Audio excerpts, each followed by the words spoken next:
Hey, this is Julie from Hope Gardens, and we are going to teach you how to start a garden with what you have around. And so we have some items here that we kind of got together. We have a bag of yard waste that somebody brought. Not even sure exactly what's in here, but I do know that there's some green things and some, looks like some grasses and some leaves. We gathered up some landscape leaves. They're pretty well mulched, and some actually some of this is lemongrass and other kind of grasses that do not have the weed seeds. And we have some wood chips. People don't always have access to these, but we're going to talk about those. And we have some coffee grounds, and we have some sticks and some paper, and we're going to get started. So when you start your garden, you want to select a space, and you want to select a sunny spot that gets at least 6 to 8 hours of sunlight. We already have our grapes back here. It's like the very corner of our property, and so we're going to teach you right here. And we're going to kind of stake off. You don't really have to do this. I'm just doing this. We happen to have stakes. If you don't, just find a spot and kind of mark off where you want your garden. So we're going to teach you how to grow in a small space and just to kind of get started with a garden. Some people don't think they can garden because they think it's just too overwhelming. So we're going to start small. So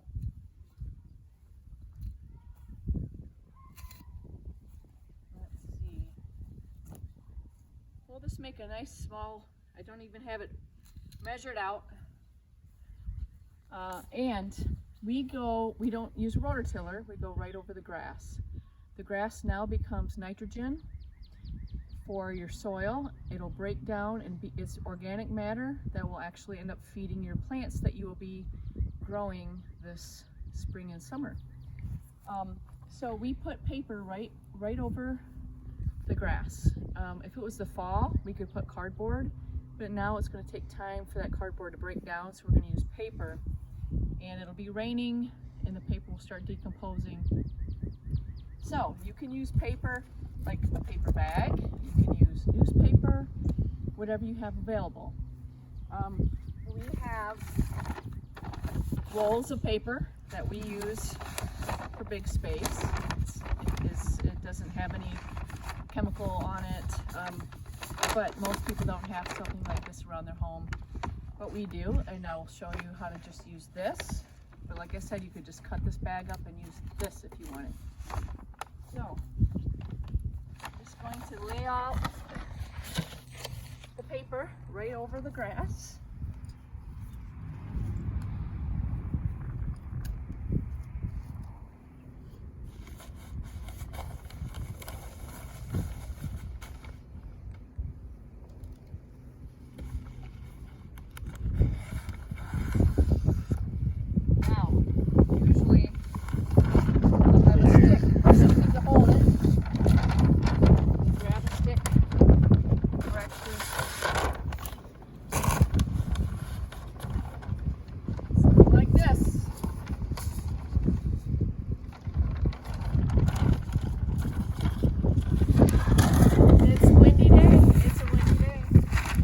Rich, not stick. Don't let that stop you. I'd be doing that and she'd be doing this.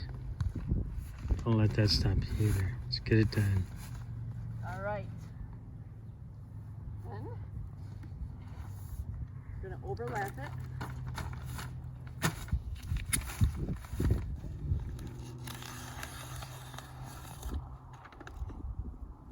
Okay, so the paper is going to act like a weed block, and that'll start decomposing as well, and that's just more organic matter to add to the soil. So from this point, come over here, we have compost. Now, not everybody has the ability to get compost. You can build your own compost. If you can have compost on your first layer, that is very beneficial. But if you can't, we can skip this step. But if you're able to, this will help your plants to grow better. Okay, and then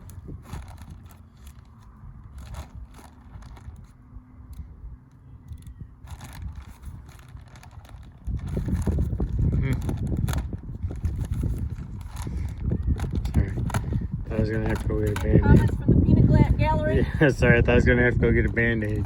Putting it up against your leg to cut it. I was like, oh no, no.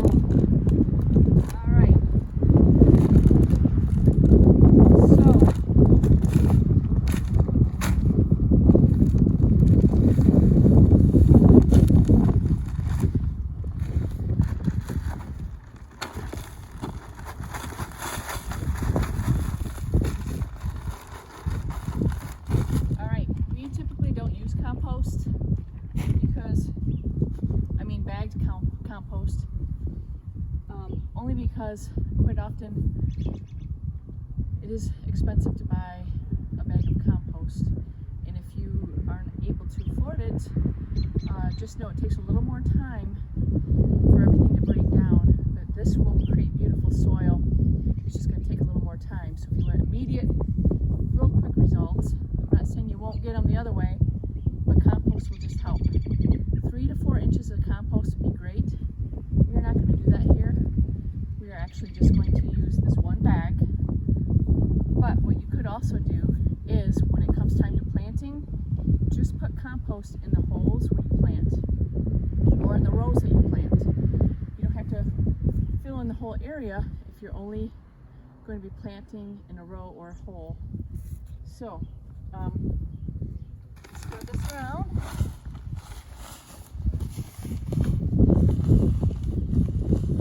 Nice rich compost here. Rich compost. Yes, rich compost.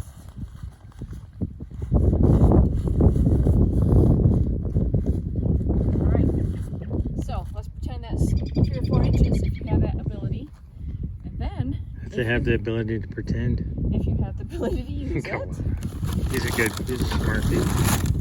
And then mulched leaves that have been mulched, because they break down quicker. Use whatever you have available. Like the woods. Like, you can go in the woods. I don't even know what's in here, but we're going to dump it out.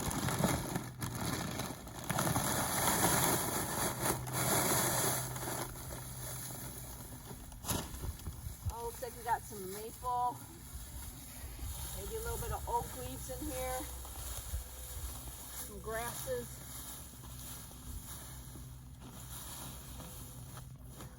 Now this looks really thick, but it will decompose. It would be better if these leaves were chipped. So you can have your kids break them up just to give them something to do. If you don't have leaves, just find some organic matter. It's best not to, make sure you don't have they don't have the seeds in them. If you have grass seeds or something, then that'll all come up in your garden, which will not be fun. All right, so to top this off, wood chips. 3 to 4 inches of wood chips or more, if you can. Could be 4 to 6 inches.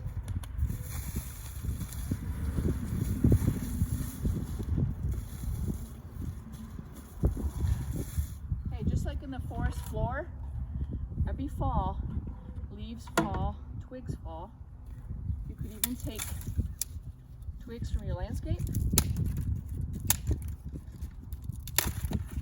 and break them up. Something fun for the kids to do. And just break them up, and all different sizes. They decompose at different at different levels. So, and You want to add some nitrogen. Natural nitrogen would be something like coffee grounds, tea grounds, greens, anything that's like greens. And here I even have like these paper filters. You can kind of bury those. Those become decompose and become soil as well. So the nitrogen will help the carbon, which is the browns, to decompose. All right, so I'm not going to really have that stick up there, but